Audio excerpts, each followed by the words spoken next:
Welcome to another exciting episode of farming engineer. मैं actually DAP की script बना रहा था और हमारे खेतों में भी काम चल ही रहे हैं। तो मेरे को एक बात सता रही थी कि हमारे जितना भी ऑडियंस है, जिन्हें पता है और जिन्हें नहीं भी पता, उन लोग को एक बार रिवाइज करा दिया जाए कि डीएपी और एनपीके में क्या डिफरेंस होता है, एनपीके एक्चुअली किस तरह से काम करता है और कौन कौन से न्यूट्रिएंट्स होते हैं जो प्लांट्स को लगते हैं। तो उसके ऊपर आज का वीडियो बनाते हैं। एक बार देख लो एक बार कैसे कैसे होता है, उसके बाद हमारा डीएपी कैसे तैयार होता है।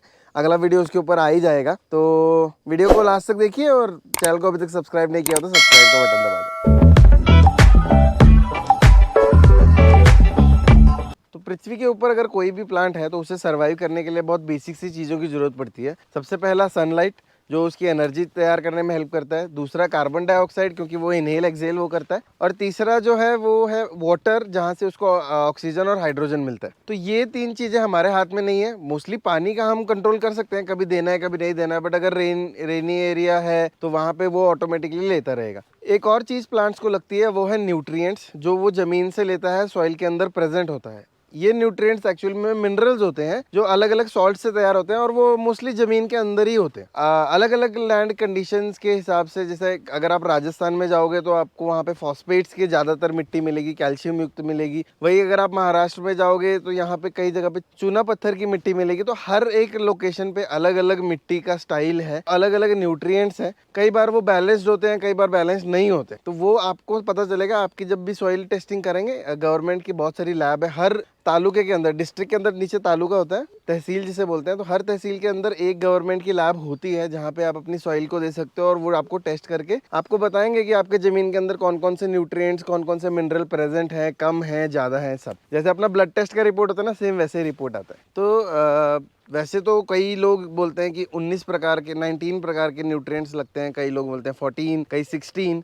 डिफरेंसेस हैं अलग अलग, बट ज़्यादातर 14 to 16 होते हैं। वो न्यूट्रिएंट्स मैं आपको बताता हूँ। साथ ही में अपने जो बगीचे हैं वो भी घुमा देता हूँ। आप बोलोगे बगीचे नहीं घुमाता, तो ये हमारे पीछे ग्रेप्स के आप देखते रहो, हमारे पीछे जो है वो चलता रहेगा। ओके, सो न्यूट्रिएंट्स को कुछ क्लासेस में डिवाइड किया गया है, वो मैं आपको इसमें बता देता हूँ। सबसे पहला है प्राइमरी, दूसरा सेकेंडरी, तीसरा है माइक्रो न्यूट्रिएंट्स। अब ये प्राइमरी न्यूट्रिएंट्स है NPK, यानी नाइट्रोजन, फॉस्फोरस और पोटैश। पोटैश का P आता है बट उसको K लिखते हैं, नोटेशन उसका साइंटिफिक में K होता है, इसलिए NPK ऐसा बोला जाता है। सेकेंडरी न्यूट्रिएंट में आपका कैल्शियम, मैग्नीशियम आता है, सल्फर आता है। और थर्ड न्यूट्रिएंट में जिंक, मैंगनीज, फेरस, बोरॉन आता है। इन न्यूट्रिएंट्स को कंजम्पशन अगर आप देखो ना, तो मैं एक एनोलॉजी मैंने बनाई है, मैं आपको बताता हूँ। वो थोड़ा 1 मिनट ज़्यादा लगेगा, बट एक बार आप समझ लेंगे तो आपको याद में रह जाएगा। तो मैं कंसीडर करता हूँ इन न्यूट्रिएंट्स को हमारे रोज के खाने की तरह। जैसे मुझे अगर मैं खाता हूँ तो मुझे चपाती, चावल और सब्जी, ये 3 चीज़ तो लगती है। उन 3 को मैं NPK की तरह कंसीडर करता हूँ, क्योंकि वो मुझे रोज़ चाहिए ही चाहिए।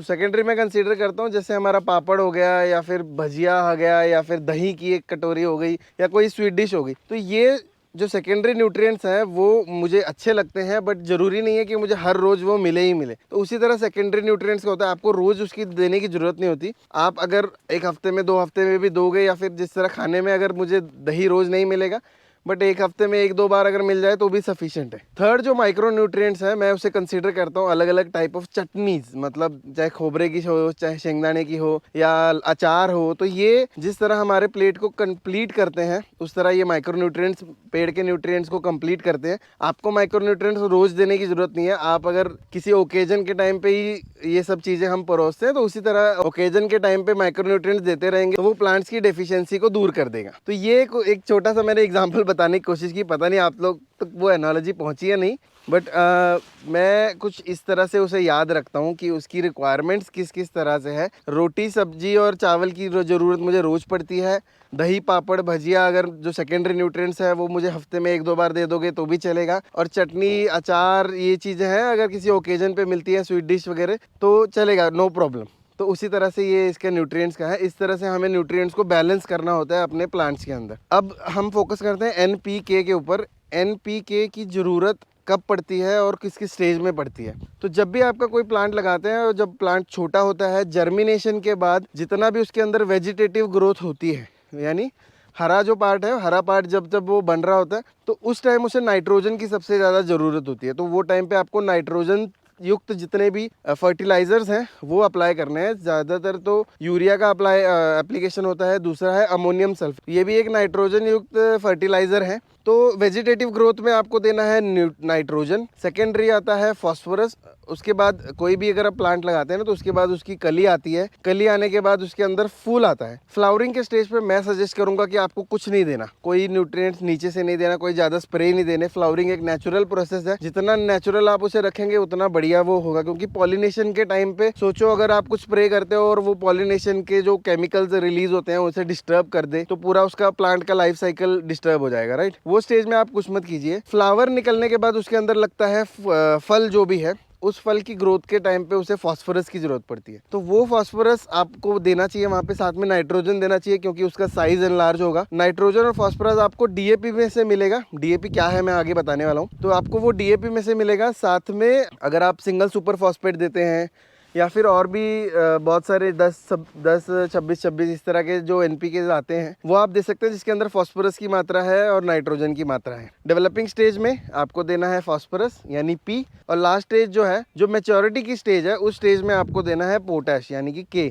कोई भी फ्रूट होता है जब भी वो तैयार होता है तो उसके बाद एक लास्ट स्टेज आती है जब वो रेस्ट करता है और अपने आप के अंदर शुगर डेवलप करता है या बहुत सारे एसिड्स डेवलप करता है, तो उस टाइम पे उसे पोटैश की जरूरत पड़ती है। तो वो पोटैश आपको तब अवेलेबल कराना है। आपके लिए म्यूटेंट ऑफ पोटैश मिलेगा एमओपी के नाम से, या फिर सल्फेट ऑफ पोटैश एसओपी के नाम से मिलेगा, तो वो पोटैश आप वहाँ पे उसे दे सकते। तो ये था कुछ एनपीके के बारे में। मोस्टली अगर कोई भी आपको 3 डिजिट में कोई भी न्यूट्रिएंट का बैग दिखे, चाहे वो 10, 26 हो, 12, 32, 16 हो, या फिर 19 यानी 19 हो, तो आप समझ जाइएगा जो पहला जो लेटर है वो है उसका नाइट्रोजन कंटेंट, उसके अंदर कितना % नाइट्रोजन है। सेकंड है फॉस्फोरस कंटेंट, कितना % फॉस्फोरस है, और थर्ड है पोटैश का %, कितना % उसके अंदर पोटैश है। तो ये चीजें आपको इजीली समझ जाएंगी। अब आते हैं डीएपी के ऊपर। डीएपी का नाम है डाई अमोनियम फॉस्फेट। अगर आप उसको नोटेशन देखेंगे तो वो है 1846, यानी कि नाइट्रोजन उसके अंदर 18% है, 46% फॉस्फोरस है और 0% पोटैश है। कैसे तैयार होता है डीएपी वो मैं अगले वीडियो में आपको प्रॉपर बताऊंगा। उसके साथ बताऊंगा कि